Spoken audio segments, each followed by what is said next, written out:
You are listening to Investing Matters, brought to you in association with London South East. This is the show that provides informative, educational and entertaining content from the world of investing. We do not give advice, so please do your own research. Hello and welcome to the London South East Investing Matters podcast. My name is Peter Higgins and today I have the pleasure of speaking with Charlotte Ransom, the award-winning CEO and founder of Netwealth, the wealth management service. Hello there, Charlotte. How are you today? Hi, Peter. Feeling great and happy to be here. Thanks for inviting me. Thank you for coming on. Charlotte, I wanted to start, if I may, firstly, I'd like to take this opportunity to congratulate you on the award of one of the 2022 PAM 50 most influential for the fourth year in a row at PAM Insight. So please tell our listeners about the award and the prestigious nature of it. Well, PAM have been around for a while and are probably recognized in the wealth management industry as being the leading group in terms of their assessment of what's going on in the wealth management industry. And I was actually delighted to be awarded this recognition again for the fourth year in a row, because Netwealth is 5.5 years old. And if you look at the other people in the PAM top 50, they tend to belong to the kind of incumbent crowd. And what I'm pleased to see is that Netwealth is rubbing shoulders with the sort of the great and the good of the wealth management industry, and hopefully every now and then also giving them a little bit of a push in terms of the direction that I feel wealth management needs to travel in.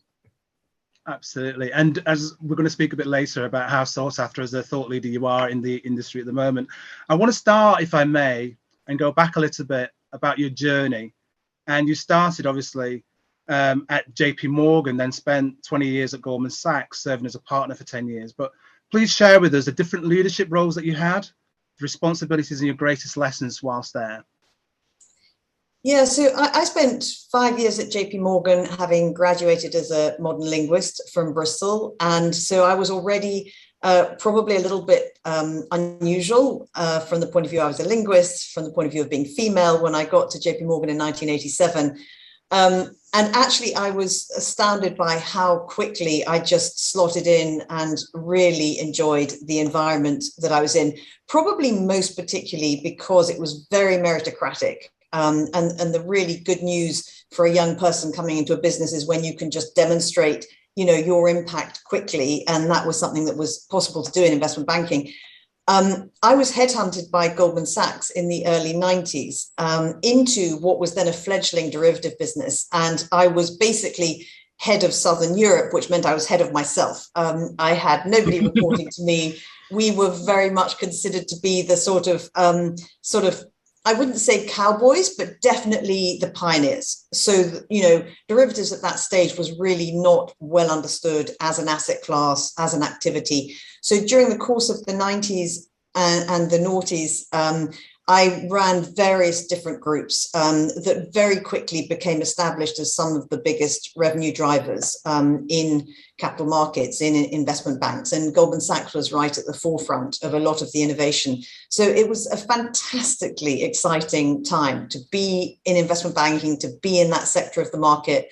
And I was also lucky because as a linguist, obviously, I didn't have naturally a mathematical background, but growing up as the derivatives markets grew up, we kind of evolved together. So it meant that I was really at the cutting edge of innovation for, those 2 decades. And then my last 5 years at Goldman, I moved into private wealth management. As you mentioned, I was already a partner by then, and I was running different parts of the private wealth businesses for Europe, the Middle East, and Asia. And that was also a fascinating time, just looking at the difference between an institutional client versus a private client. And so somebody actually thinking about their own money rather than managing money on behalf of an institution. And then the cultural differences, which were also fascinating in terms of just what people are looking to achieve with their money, what sort of environment they're used to operating within, and what they're expecting from people servicing them. Absolutely wonderful reply there. Thank you for that. Now, on leaving Goldman Sachs, you took some time out and you're looking at all the different innovation, and fintech was on the cusp of starting out and all the rest of it. And you were like, something's not quite right here. I may need to make a difference regarding the wealth management industry. And you went away and you thought, maybe I should set something up myself, because it's just what's needed is not out there, So tell us about how you came about founding first, then launching Netwealth, and the different heavyweights that backed you. I've got some names here, which I'm sure you're going to share with us. Yes, I mean, so first of all, you mentioned that I spent a bit of time investigating different types of technologies. And, one of the kind of fascinating moments for me was when I was sitting in a meeting for an online food delivery business where I was acting as a sort of advisor. And, we had a fascinating hour talking about how to pack the lorries and how to help them deliver to more people. And I was genuinely interested in the discussion, but I came out of it thinking, I didn't add a cent of value in that conversation.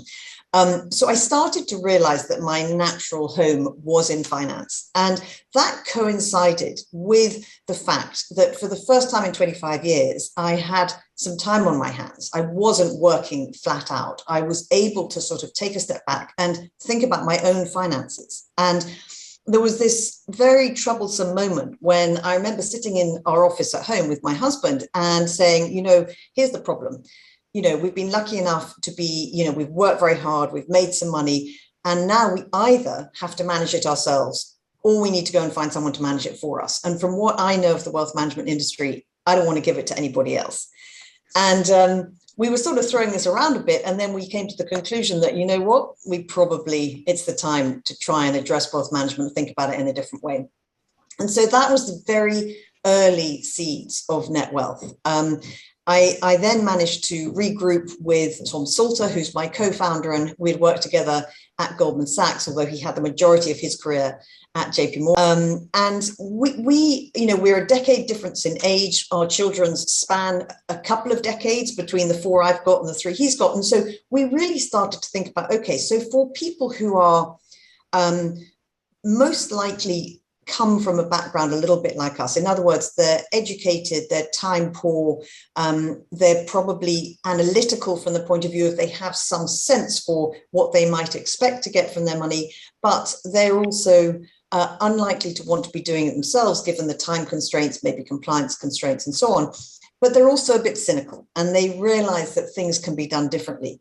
And that was, we were really projecting our own sort of personalities and issues into that descriptor. But it's fascinating because when we launched Netwealth and we were thinking about those were typically some of the personality traits that we expected to find. And I would add into that actually conservative was the other trait, meaning people who have earned a certain amount of money are looking to keep that money, grow it, and will probably expect to continue to earn money over time, so that really they're looking for a way to let that money develop, but without taking huge risk with it. So it's been really fascinating to see then, okay, the service is developed around a set of personalities like that. Were we right? Does it appeal to them? And, who else might it have appealed to, and so on. And when I was looking to finance the business, and so we founded it in 2015 and we launched in the middle of 16, a month before the referendum, which was a kind of fascinating time to launch a business. Absolutely fascinating time. I decided very deliberately right from the beginning that I wanted to have a group of shareholders who felt as passionately as I did that wealth management needed to take a pretty dramatic turn for the better. So I was, I was very lucky. I've spent 25 years in the city, so I had a pretty long group of people who I'd known for a while and either worked with or who'd come across.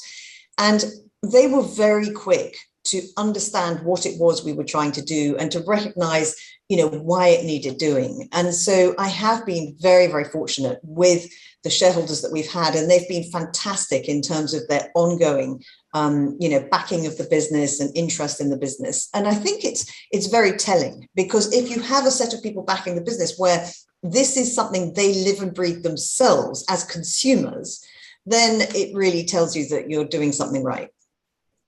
Absolutely. And you've got Michael Spencer, now Lord Spencer of Aylesford, Stuart Rose, now Lord Rose of Monuden, and others on your list of people that have backed and stayed with the company throughout, the past, well, going on to nearly 6 years now. So you've had a phenomenal response, and you've had phenomenal growth as well, Charlotte. But before we talk about the growth of the company, I want to talk about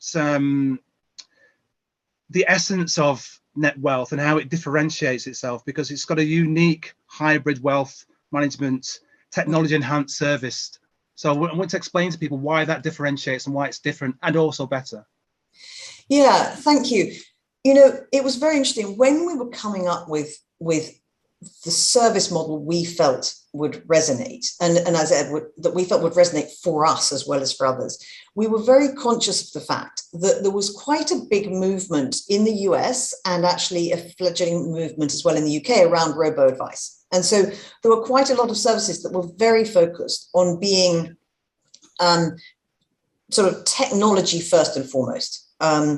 And meantime, at the other end of the spectrum, there were the sort of classic wealth management companies that had been doing their business for decades, if not centuries. And really, the way we have positioned Netwealth and the way we've always modeled the service is actually to keep what are the best parts of a traditional service. So for me, there should never be any compromise on, for example, the pedigree of the people looking after the clients and the money. There shouldn't be any question around there being people observing the asset allocation, making decisions around asset allocation, and to some extent having active asset allocation to make sure your money is being looked after by people who are living and breathing, that particular purpose every day.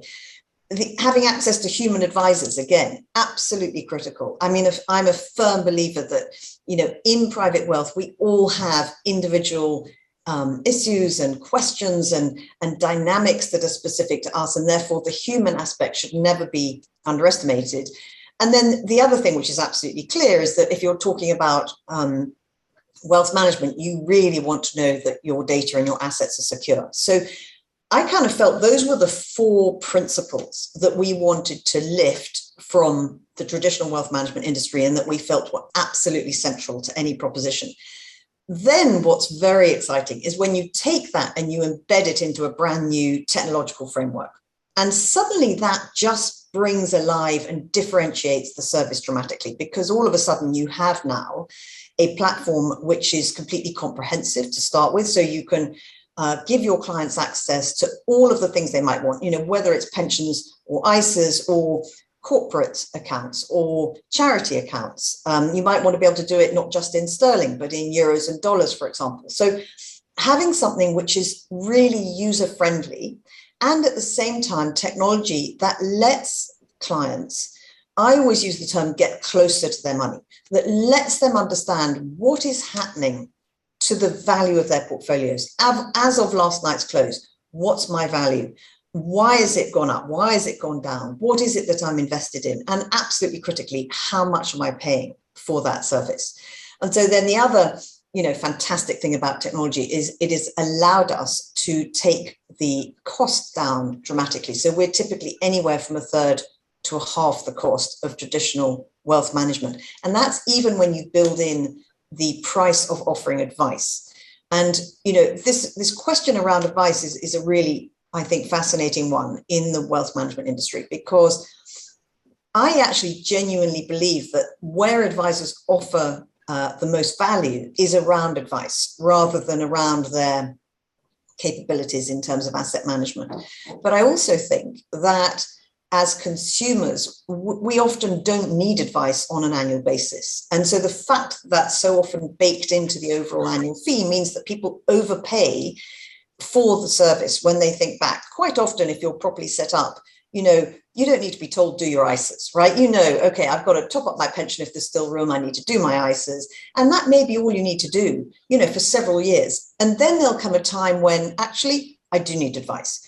I'm retiring, I'm getting divorced, I've had an inheritance, something's changed in my life, and now's the time that I need advice. So again, another sort of differentiating factor about Netwealth is, as you said, we've always been hybrid. So you can do the entire thing online if you want and have an entirely digital relationship with Netwealth, or you can come through via either investment guidance or financial planning advice, depending on which route you want. And you can chop and change that as your relationship with Netwealth evolves, so that there is always going to be the potential to access humans. And as I said, at those particular catalysts, those moments in your investing career, if you like, that you can get the help that you need. Thank you for that reply. And you've made several important points there. And I was going to ask this a bit later on, but I'll ask it now. And it's quite important, really. Charlotte, prior to the pandemic, some wealth management providers were rarely sitting down with clients and doing face-to-face meetings. Some would reluctantly then go online and enabled online interactions with them. But obviously, you guys were always online, always digital. Now, I'm going to make this as an assumption, you can correct me if I'm wrong, that a lot of those disillusioned sort of clients were making a pace and ahead towards your company, Netwealth. And I'm sure you actually added to your client base during the pandemic because a lot of clients wanted to get a better service, which they'd never had before. Yeah, so a few things happened, actually. So first of all, as you said, our company's always been hybrid. So we've always had central London offices for people who want to come in and see us, but there were people who would access us fully digitally and everything in between. So there was no change to the messaging in terms of the Netwealth service. We were able to operate seamlessly when the pandemic hit. And actually, interestingly, I think from an investment management standpoint as well, the portfolios did exactly as our clients expected. So they know that effectively working with Netwealth, they're sort of long the market. So if the market goes up, they will go up. If the market goes down, they'll go down. And they will do that with different degrees of volatility, depending on risk levels that they've chosen against their specific goals. But what we found in terms of new clients coming to us, there was some really interesting dynamics. I would say one of the areas that we saw the biggest amount of traffic was from people who had been doing it themselves. And you live through something like 2020 and you realize actually doing it myself may not be as fun as I thought. And the fact that our service, the overall cost model is so much lower, sometimes people do it themselves because they can't bring themselves to pay the very high fees that a traditional service charges. And so they end up doing something on a platform, which I have to say from time to time, I think people maybe underestimate still how much they pay in total, but it is, of course, going to be lower cost than full-blown wealth management. And what's nice is they come to Netwealth and they pay either about the same or marginally more, but now they're able to offload that service onto us. So we saw a lot of traffic from DIY platforms. And then the other thing that happened and is ongoing, actually, as you probably know, there's quite a fascinating generational shift in the advisor community in the UK. So there's quite a lot of people who have been advisors for a long time who are retiring. And they may be retiring because of the pandemic. Maybe they were thinking they were going to anyway. But one of the things we see and is an absolute trigger for people moving to Netwealth is when their advisor sells his business or he leaves and he hands them over to somebody else. They don't necessarily like the fact that they're just expected to sort of just take on this new individual who's now covering them. It's when they start to think, okay, so if things are going to change, I think I might have a bit of a look around and see what's been happening more broadly among other providers. And I think that's where, for Netwealth, this is really, really a sort of vital aspect to driving newcomers to us, which is that when people take the time to see what has changed, and what they can now access. The truth is we are really sort of pioneering a model which is the way the wealth management industry is moving, but they're just going to do it a lot more slowly. Absolutely. Now, Charlotte, on that note, I wanted to ask you, what do your clients say they value most regarding your personalized approach that they get from Netwealth? I think it depends. It'll depend who you ask, but I think what comes through strikingly in feedback that I get is they love the technology because they love the transparency and the flexibility that it offers them. So, for example, during the pandemic, we had people who wanted to change their risk level and they were able to do it just online automatically. They didn't have to call somebody. They didn't have to sit down with someone. They didn't have to sign something. It was up to them if they wanted to do that. or somebody who wanted, for example, to switch off their drawing from their retirement pot. They wanted to wait until the market was less volatile. Again, they were able to do that. So I think it's clear that technology is very important. People don't join necessarily because they're looking for great technology. It's then when their clients and they're consuming it that they realize how different it is from whatever it was that they were experiencing before. But I have to add that they always talk about the human side as well. So there's no doubt that having, human advisors and obviously humans running the portfolios and being able to address kind of how they're thinking about markets and so on is still critical. And I would say that they're literally sort of 50-50 in terms of how people talk about what they like most about the service. Excellent. Thank you for that reply. Now, you talked about the risk profiles that you run within the company. Could you expand a little bit for me on that? I think there's around 7 that you run that give people the choice. That's right. So if you look at most discretionary wealth managers, we're all doing, roughly speaking, the same thing, which to my mind is right. It's as it should be. So we're running globally diversified portfolios that are spread between equities and fixed income, and then you have different flavors of that mix depending on what it is you're trying to achieve. Where we have differed from the start is we've always talked to people about lining up risk level versus investment goals. So rather than focusing on returns and outperforming benchmarks, we've always talked to clients about, well, what are you trying to do with this pot or with that pot? So a classic example would be somebody who comes in and they bring, for example, their pensions and they have a taxable account. And with their pensions, they're saying, look, I'm not going to retire for another 15 years or so. I've got a really long-term horizon. So they would more likely choose one of the top risk levels to put their pension on so that the pension has the potential, to grow as much as possible during that period. And they know they can withstand market volatility if that should happen. So if they're at the top end of our risk level 7, that's 90% invested in global equities and 10% in higher risk fixed income like emerging market debt. Now that same person might say, I've also got kids who are, in school at the moment, and then after school they'll be at university. There's 3 of them, and so this is going to be going on for the next sort of 15 years or so. And there's a pot I really want to just put aside for education for the kids. Now, this is one that they're going to draw on a termly basis. And so they know that while it's a 15-year process, if you like, to get their children through the education system and something that they may end up having to put aside quite a lot of money to fund, if that's what they choose to do, then they're much more likely to want that on a lower risk level. So, for example, right in the middle, risk level 4 is 50-50 fixed income equities. And that's the sort of place that people will have an education fund where they're both drawing from it on a regular basis, but also have a sort of medium to long-term horizon in terms of how long it's got to last. So a lot of our clients will have different risk levels that line up, as I said, against these different goals. And that's a really intuitive way to think about investing, I think.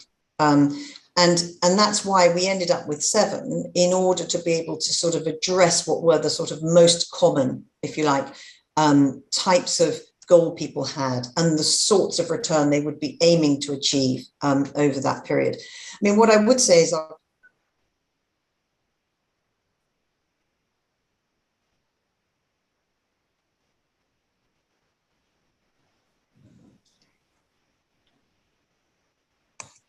hold on. Are you okay?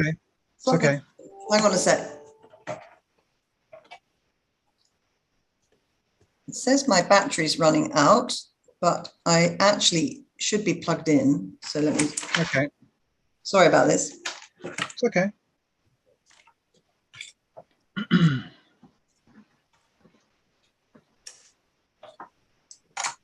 Okay. I think we should be good.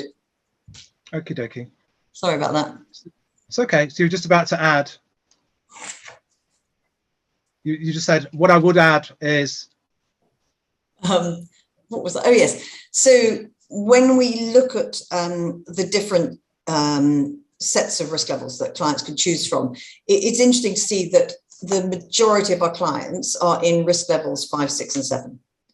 And that actually to me is no surprise. And it goes to this thing I call the 3-pot theory, which is we all sort of live by 3 pots, more or less. And, pot 1 is our liquid pot. And that's a bit like our current account. So we have our salary and dividends and rental income, for example, if we have that come into that pot. And that's where our major outgoings are as well. And then pot 3 is the sort of the illiquid or the volatile pot. And that's in the UK, it's almost always houses it starts with. And then it might be things like specific fund managers that people really like, and they're prepared to sort of put a bit of money behind them and sort of back that horse. Or it might be a single stock that they really like, which is obviously much more volatile, but again, has potentially interesting upside if they're right about the stock. And really what Netwealth does is the sort of core, what I would call pot 2, where you're trying to generate the sleep well money. And so very often what we do is we sort of complement, if you like, the pot 1 really liquid end and the pot 3 high volatility or high illiquidity, but potentially high returns that you're expecting to generate over time. So the fact that our clients are in risks 5 to 7 demonstrates they're trying to get inflation plus sort of 2 to 4.5% type of returns, which complements those 2 pots on either side. Yeah, and with the profiles that they've utilised, I've looked through the records here, and it's saying that typically your clients have outperformed the peer group by between 6 and 10%, depending on across the risk range. So they've done exceptionally well. Yeah, no, we've done well. And one of the reasons we've done well is that, we have a significantly lower fee drag. So over time, if clients are saving, on average, they're saving at least 1% per annum versus what they would be paying, more traditional managers. And that is starting to show. So, it's to some extent, obviously, our asset allocation might be slightly different from the peer group, but we are not market timers. We're not adding alpha. We're not trying to add alpha. It's all about efficiency and, transparency and flexibility. And, I've actually been delighted to see that we have been able to outperform. And I think, the other thing which is just fascinating is you think about the environment that as investors we're sitting in now. You've got, rates are at their lowest ever level. You've got inflation that's moving up and threatening to kind of hang around for longer than we all want. We cannot afford as financial consumers to pay 1%, 2% every year more than we need to have our money managed, because in that case, these are negative net returns you're going to get. The market simply isn't paying enough to be able to cushion that type of kind of extraordinary fee level. And I'm still astounded by the number of people who come to us. And on average, they're paying, anything from sort of 1.75% per annum up to 3.5% per annum. And I think the other fascinating thing to me is it doesn't really relate to how much money is being managed on their behalf either. So you can have very wealthy people who are paying really very hefty fees, similar fees to someone who's got half to a third of their wealth. So I think just overall, it is still without question, I think, the biggest problem that exists in the wealth management industry. And despite the best efforts from the regulators and from financial commentators, who were kind of pushing on this point around fees, there is still a dominant, trait behind these services that when you add it all up, and this is the thing, people are not always particularly clear about a fee. If they're asked their fee, they might say, well, our asset management charge is this, but they don't talk about, and the funds we buy are that, and the transaction costs are this. And by the way, there's VAT on top of that, and that's another 20%. It's extraordinary how it adds up. And it's something I'm absolutely passionate about because it can genuinely change people's financial futures by getting this right. Absolutely. You've written a few articles about this in the past that I've read. And you're essentially saying that difference in 1% compounded over 10 years is 14% over 20 years. So you're looking at almost £200,000. Yeah. 14% over 10 years, Peter. Yeah. So, yeah, for £100,000, you're giving away £14,000 to someone who, you may or may not consider to be someone you would want to be giving that type of money for. Absolutely. And if you've got an average client like you've got at Netwealth, who's got 470 to £500,000 invested over 20 years, that's £200,000 over that period of time. That's a difference as well in fees. So yeah, absolutely phenomenal work that you're doing there. Now, on the pursuit of change, Charlotte, yourself and I think it's 7 other companies and entities have got together and established the Digital Advice Group, and founded that. You're one of the founders of that last year. Could you tell us a bit more about that? Because you're still not happy with what's going on. You want to make that difference, and it's really brilliant that you're pursuing that goal. Yeah, so this has been a really interesting project that I've been working on with Holly Mackay, who runs Boring Money. And a group of us got together to try and think about which was the area of advice that is probably least well understood, but still dramatically needed. And what we felt, I want to be careful talking about the advice gap, because I think that is something which is more of a sort of regulatory term which applies to people kind of across the board, no matter what type of asset size they have. And it's simply the fact that not enough people take advice, and that it is still something which is quite unattainable to people, whether that's because they don't feel they're the right, they know who is the right provider for them, whether it's they feel they can't afford it, and so on. So there is a genuine broad advice gap in the UK anyway. What we are specifically trying to get at with the Digital Advice Group is that there are ways to access advice that there didn't used to be. And by that, I mean, as we talked about earlier, traditional advice comes at a high cost and quite often is provided by people who will also require significant levels of assets in order to work with them. The idea behind the Digital Advice Group, and there's quite a range of us within that group who offer different types of service and a sort of have a different demographic that we are most suited for. But where we come together is the idea that we all have an element of technology enhancement that allows us to be able to offer advice in different ways for different client groups with different needs. And that ultimately it should mean that a much bigger swathe of society sees that they can access advice and pay for it in an appropriate way. And that's really what it's about. So it's really trying to sort of fill that gap, if you like, and actually be quite broad in terms of the audience it can appeal to, because of the people within the group, each lining up against a slightly different demographic of people. Absolutely fantastic initiative. I mean, what you've done also, Charlotte, you obviously you're a thought leader. You're very, very sought after regarding all the wealth management industry wanting to speak with you. But what I've noticed as well is that Netwealth, above average, and almost half of your client group are women. And it's so important for women because they're living longer. They're doing all this hard work. They're taking time out for doing a vast majority of different things. And they've got children to be responsible of. And you're helping to make them more aware, get them more responsible for their own monies, and for them to possibly seek out their own financial independence. Yes, and thank you for bringing that up, because it is something that I am absolutely passionate about. As a woman, in finance, I have grown up in a man's world, if you like, and I didn't really think about it that hard, other than when people would express surprise that, you've done that well at Goldman Sachs or whatever it might be. And I always felt actually amazingly supported during my career by people who took the time and sort of recognized that maybe there was something there that they could support.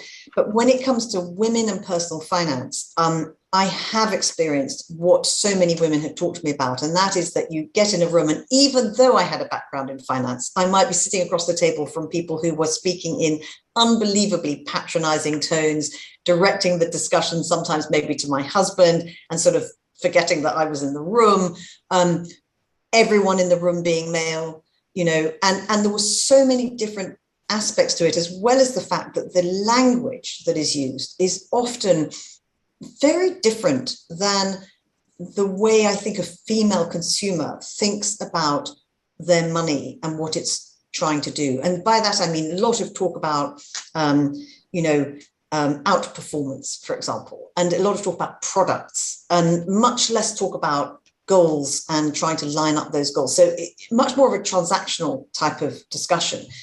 And actually, I've been so pleased to see that about half our clients are women, because in fact, our service, of course, is directed at both men and women. And I think, of course, and I think that we all benefit from, an approach which is sort of goal-based and moves away from this very sort of transactional way of doing it. So no matter who you are, where you come from, I think, we all have our individual goals and things that we're trying to achieve. And I do think it's something which will be dramatically important in wealth management as we move forward. As you said, it's roughly 50% of society are female. We are also quite complex in terms of our financial lives, because we will, most likely end up being child bearers. We are more likely to be the ones taking maternity leave. So we have time out of our careers. We then go back into them, but our pensions, for example, are obviously affected by the fact that we've been out of work maybe for several years during childcare. We then come back into the workforce. We may be paid less than we were before because we've been out of the cycle for a while. We then quite often are the ones who end up helping elderly parents and supporting them. So we sort of come back out of the workforce again, or we're compromised in some way. And then, as you mentioned, we may well live longer than our male partners. So females' financial lives are complex. And it's so important that they engage with finance. And up until now, there's been this real sense of, finance isn't really for me. There's that sense of somehow it's for the kind of other half of society that you get. The other thing that's happening is divorce is prevalent. And divorce is happening later in life. That's the other thing. So that quite often these are women who have children they need to look after, mortgages they need to, pay down. They need to be thinking about things that are more complex than if they were married in their, early 20s and then divorce happened before they were 30. So their lives have got quite complicated by the time they suddenly find themselves financially alone. So it's another thing that we work a lot with divorcees and people going through these, significant life events. And, I'm just very excited that we're able to have provided a service that does have that appeal. And I'm very much hoping and expecting that will continue to be the case. I think it's brilliant. And also within your team, it's important because what you've got is quite a nice balance, unlike most wealth management companies, of female advisors. And it's refreshing that a woman can come into the office, see somebody who actually looks and appears to be like them. It's not a room full of men and they're all isolated in the room. Yeah, no, that's right. I mean, it's been an interesting challenge, when you start a business from scratch, to make it, culturally diverse, gender diverse. I mean, really trying to think, okay, I've got this opportunity. I've got a clean sheet of paper. I want to do this the right way. And there's no doubt it's more challenging than you want. So I'm acutely aware as well that, I want Netwealth to be representative, kind of across the board. The other really cool thing, actually, is that roughly half of our employee base are developers. So people actually, writing our code, putting together our proprietary technology. And right from the beginning, those people have been fully remote. So roughly half the company has worked fully remotely ever from, right from the start. And partly as a result of that, but not only because of that, a really significant proportion of our technologists are female. So what was fascinating to me about that is that you take the world of finance and already that that's male oriented. You take technology and it's even worse. So I was actually very pleased that it's not just, if you like, the sort of the front office or the bit that's client facing that is reasonably, well balanced. It's actually behind the scenes as well. And I was very excited to see that we were able to drive that change. Brilliant. I'm so pleased for you. You're doing an absolutely fantastic job, Charlotte. I wanted to speak now because you're the recipient of the 2015 Mary Lou Carrington Award for your work for Speakers for Schools. And I wanted to speak with you about, you've mentored a lot of young women, and I wanted to gauge from you what's the recurring piece of advice you're giving these young women, because you're trying to get them into technology, you're trying to get them into finance. You don't have to go into this world of or women are meant to do that, young women are meant to go into that field of work? Yes. Speakers for School is a great organization. So this is where external speakers are invited into the state school system across the UK. And, you know, they typically, you talk about something of your choice. And I tend to talk about the 5 steps for a successful career. And I'm usually talking to sixth form. And one of the things, to your point, Peter, about, you know, the sort of the gender difference, if you like, is that I notice immediately in a mixed gender room that the girls don't put their hands up. The girls are holding back. And, you know, a lot of other guys, you know, hands up, you know, and I kind of do a little thing where I bring people up on stage and we have a little muck around and we get everyone engaged.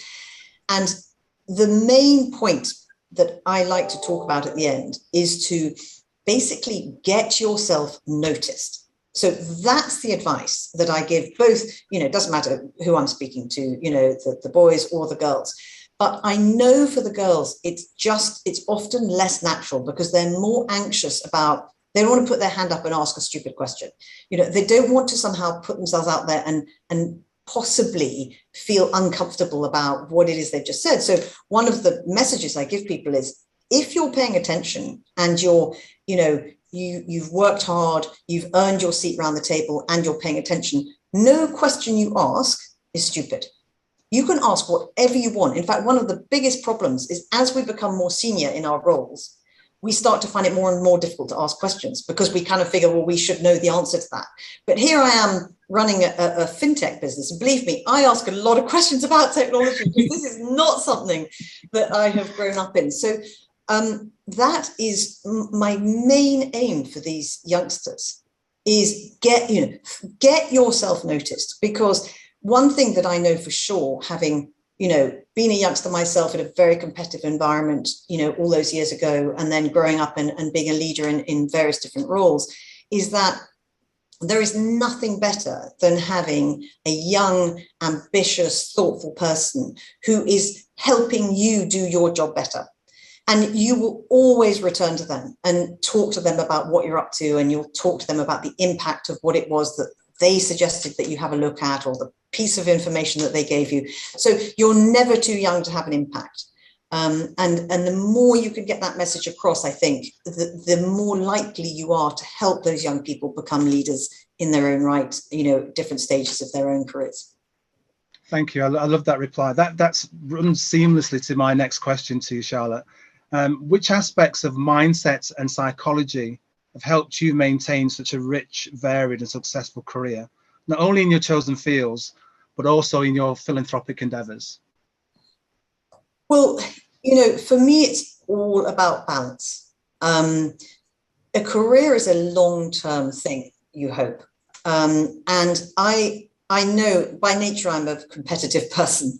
So I have always driven myself quite hard, but I have also been absolutely focused on being able to be a wife, a mother. You know, I have 4 children. I have always been absolutely clear in my own mind about making sure that I can be a mother, you know, not sort of shelve that and say, well, in 20 years time, don't worry, guys, I'll have retired and then I'll be there for you. So to me, balance matters a lot. And actually, I suppose maybe that's one of the things that has sort of led me over time to meditation, which just helps you take that moment, you know, to just sort of reset every day. And I think, again, for personality like mine, maybe that's not a bad thing to just have that moment of quiet. So people do it in different ways. But I think the careers I've seen that haven't worked have been when people are so driven and often very successful in what it is they're trying to do, but at the expense of other things. So if you can try and find a way to bring balance into your life, I think it makes you better at everything, actually.